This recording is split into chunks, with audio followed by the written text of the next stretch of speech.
সাকিব যখন দেশের হয়ে মাঠে নামেন তখন অনেক নিবেদিত। নিজের জীবন এবং ক্যারিয়ারকে এত ভালোভাবে ভাগ করে নেওয়ার ক্ষমতা আছে যে শুধুমাত্র ক্রিকেট নিয়ে মাঠে নামতে পারেন। কথাগুলো বাংলাদেশের কাপ্তান নাজমুল শান্তর। বল হাতে সময়টা খুব ভালো যাচ্ছিল না, অনেকটাই ধারহীন ছিলেন মহাতারকা।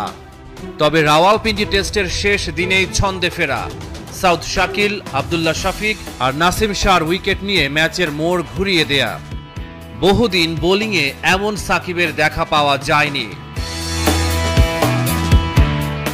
রাওয়ালপিন্ডি টেস্টের শেষ দিনে বোলিং অ্যাকশন কিছুটা স্লো করে দেন তিনি।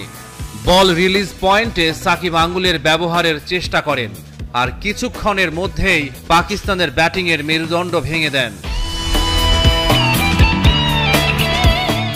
রাওয়ালপিন্ডিতে টিম ম্যানেজমেন্ট হয়তো বোলার সাকিবের চেয়ে ব্যাটার সাকিবের কাছেই বেশি কিছু করেছিল আশা।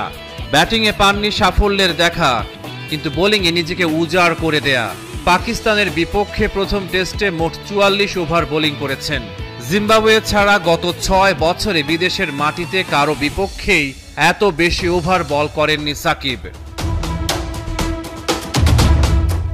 আন্তর্জাতিক ক্যারিয়ারে এমন একটা অর্জন গড়েছেন যা তাকে বসিয়েছে সর্বকালের সেরা বাঁহাতি স্পিন বোলারের আসনে।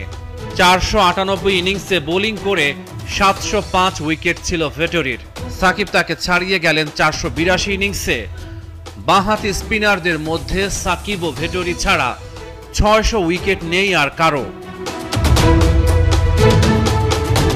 পেস স্পিন মিলিয়ে বাঁহাতি বোলারদের মধ্যে সাকিব আছেন এখন 3-এ।